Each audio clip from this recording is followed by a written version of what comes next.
Mais je suis désolé de vous dire, on se fout des programmes. Donc c'est vrai que je suis très très proche d'Emmanuel, c'est un garçon très brillant. J'ai eu le privilège dans ma vie d'être en situation de mettre le pied à l'étrier à pas mal de jeunes. Je crois qu'Emmanuel Macron a tout à fait le talent pour être un président fiable. Je dirais même plus loin. Je crois que je connais celle qui viendra après lui.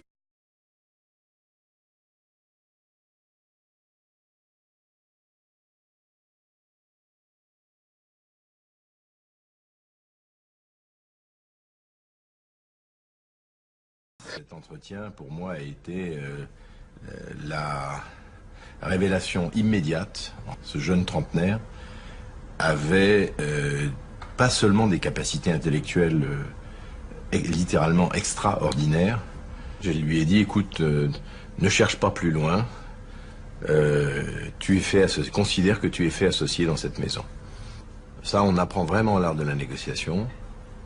On est amené aussi beaucoup, et ça c'est, j'allais dire heureusement ou malheureusement, utile en politique, communiquer, c'est-à-dire à raconter une histoire. Donc on y apprend d'une certaine façon aussi des techniques pas de manipulation de l'opinion, mais un petit peu. Ça ne marchera pas. Et ça ne marchera pas parce que les Français vont voir exactement ce que cette démarche signifie, ce qu'il y a derrière tout ça. Et qu'est-ce qu'il y a derrière? Derrière cet hologramme, il y a une tentative qui a déjà été faite plusieurs fois, de très grands intérêts financiers et autres, qui ne se contentent plus d'avoir le pouvoir économique, ils veulent avoir le pouvoir politique. Bonjour Monsieur Macron. Vous connaissez sans doute mon nom en tant qu'ancien ministre de l'économie. Je suis l'un des lanceurs d'alerte de l'affaire LuxLeaks, Raphaël Halet. Raphaël Halet a failli être broyé par le système. Il est l'un des deux hommes qui ont permis de faire éclater le scandale du LuxLeaks. Ça vous concerne, puisqu'il s'agit d'un des plus grands systèmes d'optimisation fiscale en Europe. En clair, des impôts non réglés par les multinationales au détriment de nos écoles et de nos hôpitaux. Vous savez comme moi que le LuxLeaks, c'est la révélation de centaines d'accords fiscaux secrets passés entre les multinationales et le Luxembourg. Cette évasion fiscale à l'échelle industrielle fait perdre à notre pays, la France, 80 milliards d'euros par an. C'est plus que le budget de l'éducation nationale. Cet argent devrait être dans les caisses de notre pays si les lois de l'Europe, cette Europe que vous semblez tant aimer, étaient respectées. Elles ne le sont pas. Je suis sûr que vous êtes sensible à cette question de l'évasion fiscale en tant qu'ancien associé gérant de chez Rothschild et compagnie. Vous n'êtes pas sans savoir que le groupe Rothschild est impliqué dans ces désormais fameux tax rulings, comme on les appelle, rédigés notamment par PwC. J'ai donc cherché, sur le site de votre mouvement En Marche, vos propositions. Étonnamment, je n'ai rien trouvé. En revanche, j'ai vu que vous souhaitiez supprimer 120 000 postes d'agents publics et réduire les dépenses publiques de 60 milliards d'euros en 5 ans. Aujourd'hui, je vous pose la question simplement, et je suis prêt à en débattre avec vous, publiquement. Qu'allez-vous faire pour récupérer en priorité cet argent qui nous appartient à nous, citoyens français et européens, et manque cruellement au fonctionnement de notre pays? Paris, La Défense, 19 mars 2012. Parmi ces tours, le siège de la Corporate Investment Bank du Crédit Agricole. Et dans cet immeuble, les bureaux de Chevreux, le plus important broker indépendant en Europe, qui conseille 1200 fonds de pension, banques, investisseurs institutionnels. Avec des bureaux à travers le monde, à Boston, San Francisco, New York, Tokyo, Zurich, Madrid, Athènes. C'est d'ici qu'est parti ce papier. C'est une note brève en anglais de seulement 9 pages, qui n'était pas destinée au grand public, seulement aux opérateurs de marché. Mais quand on est tombé sur ce document, on a eu l'impression de découvrir le plan de bataille des financiers. Car eux préparent déjà la préélection. Et ils comptent bien en tirer une victoire, quel que soit le vainqueur, la fin du CDI. On a donc contacté l'auteur de ce texte, Nicolas Doisy, le chief économiste de Chevreux. Il a accepté de nous recevoir. déjà, on a des investisseurs anglo-saxons qui s'étonnent du faible détail qu'on puisse avoir quand on reçoit des candidats dans leur programme. En fait, les candidats n'ont pas de programme, pour le faire simple. Les investisseurs anglo-saxons que je rencontre me demandent souvent, mais où est le programme? Je leur dis, mais il n'y en a pas, et pour cause, c'est un jeu tactique pour l'instant. Le programme, on saura une fois l'élection finie, et en fait, on le connaît déjà. Il sera imposé par l'appartenance à la zone euro. C'est ça le point important. C'est que le conflit d'objectifs que va avoir François Hollande, c'est rester dans la zone euro versus satisfaire les demandes de son électorat naturel. Les deux ne sont plus compatibles maintenant, on le voit depuis la crise grecque. Il sait qu'il sera pris à terme à un moment entre la pression de ses électeurs et la pression des marchés.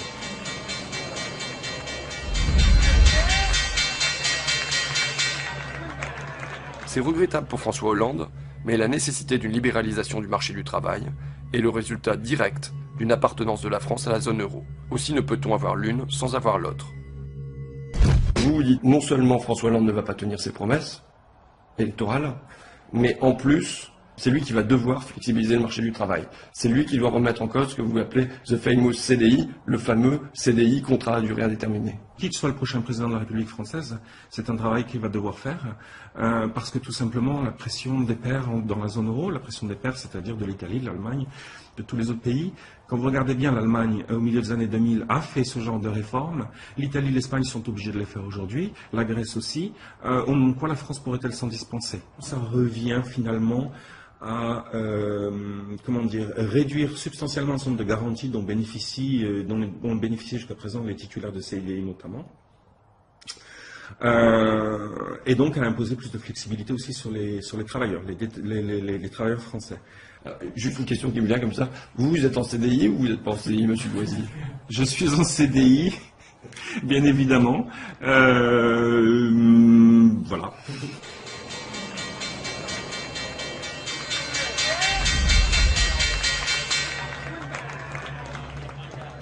La demande de renégociation du traité serait alors utilisée pour tromper le public français en lui faisant accepter des réformes correctes, dont celle du marché du travail.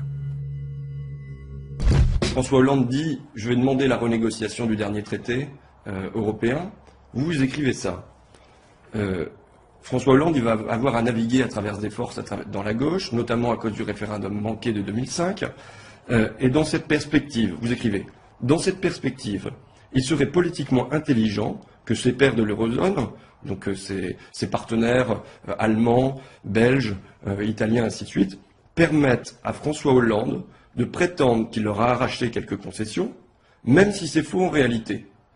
La demande de renégociation du traité serait alors utilisée pour tromper le public français, pour rouler, j'ai lu to trick, rouler, tromper, pour tromper le public français, en lui faisant accepter des réformes convenables, dont celle du marché du travail. Alors, avant d'entrer dans le fond du sujet, je voudrais préciser un point.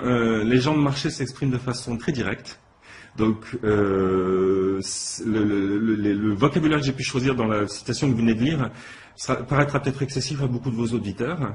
Maintenant, c'est vrai que voilà, on s'embarrasse pas dans les marchés, on ne va pas s'embarrasser de financerie, on va aller directement au point. Donc, de rouler les électeurs français, c'est peut-être un mot quand même excessif. L'idée, c'est de dire, ce sera une concession en quelque sorte de façade qui aurait été faite à François Hollande et au peuple français entre guillemets, de façon à ce que tout le monde constate qu'à la fin des fins, il les faut bien les autres réformes, les fameuses réformes structurelles dont personne ne va entendre. Ce que vous dites, c'est, admettons, il y a un sommet à Bruxelles, François Hollande, il demande une partie sur la croissance, les autres Européens, ils vont faire comme si, bon, bah d'accord, allez, on t'accorde ça, ils rentrent ici en France en disant, regardez ce que j'ai obtenu, et du coup, il peut dire derrière, en échange, nous, on va libéraliser notre marché du travail.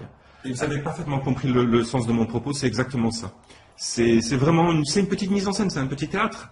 Alors, il ne faut pas avoir l'impression que je fais de la théorie du complot là et qu'on manipule tout le monde. Le script est un peu écrit. Si on est malin, on ne s'écartera pas trop du script.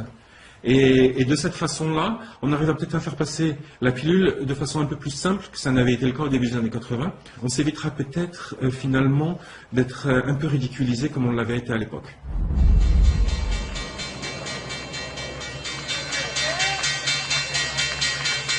La pression des marchés devrait être une incitation suffisamment puissante pour que François Hollande évite de jouer à des jeux stupides.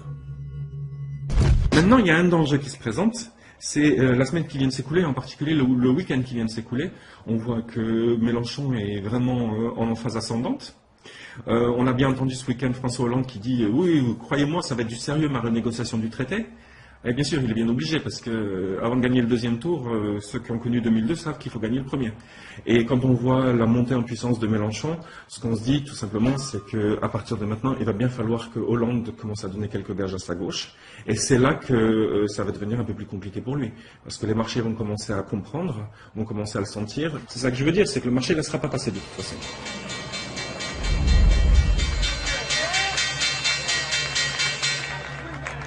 Alors, je faisais un récapitulatif. Je disais, cas numéro 1, François Hollande est conciliant et il revient de lui-même sur ses maigres promesses de campagne. Il libère le marché du travail. Il en finit avec le CDI tel qu'on le connaît. Cas numéro 2, il lui faut une petite pression de ses partenaires européens, une petite concession qui lui serve de prétexte, et derrière, il libéralise le marché du travail. Cas numéro 3, le pire, mais pas le plus probable, vous nous dites, il refuse de se plier à ce programme, à cette injonction, et alors les marchés vont le punir, le rappeler sérieusement à l'ordre. C'est bien ça? Oui. Donc là, jusque-là, dans les 3 cas, c'est toujours les marchés. Quand vous dites soit les électeurs, soit les marchés seront déçus, dans les 3 cas, c'est toujours les électeurs qui seront déçus et les marchés qui gagnent.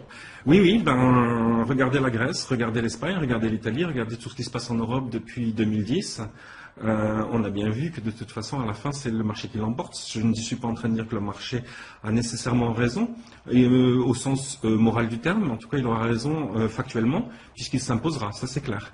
Donc c'est de ce point de vue-là que je le dis, oui, en effet. Vous avez raison, les électeurs risquent d'être plus perdants que les marchés. Je ne sais pas où vous m'emmenez, en fait. Je propose un quatrième cas.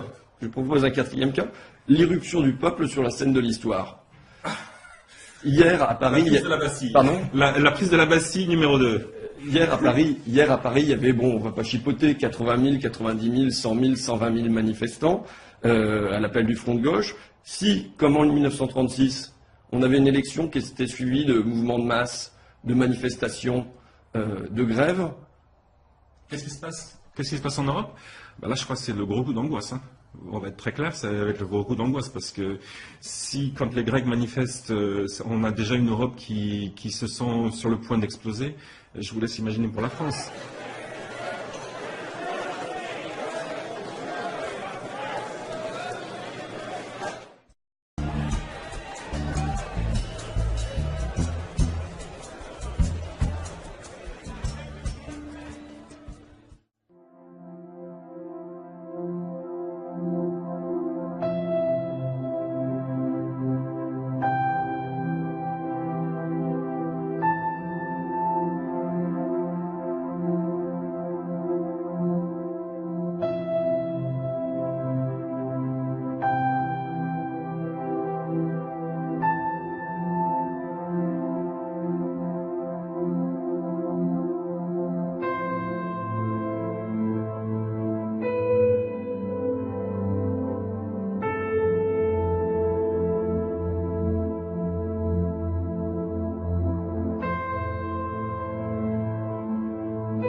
Tout semble mort, lorsque tout semble triste, lorsque tout parfois semble perdu, morose, il faut penser printemps. Non pas penser printemps pour s'émerveiller, mais penser printemps parce que, au moment même où cette désolation s'installe dans la nature, quelque chose se prépare qui est déjà là. Alors certains ne le voient pas, certains peuvent désespérer, mais le printemps revient, il est déjà là. Alors ce soir, pour vous et vos familles, pour nous tous, je veux vous dire de penser printemps. Parce que c'est notre projet! Vive la République! Vive la France!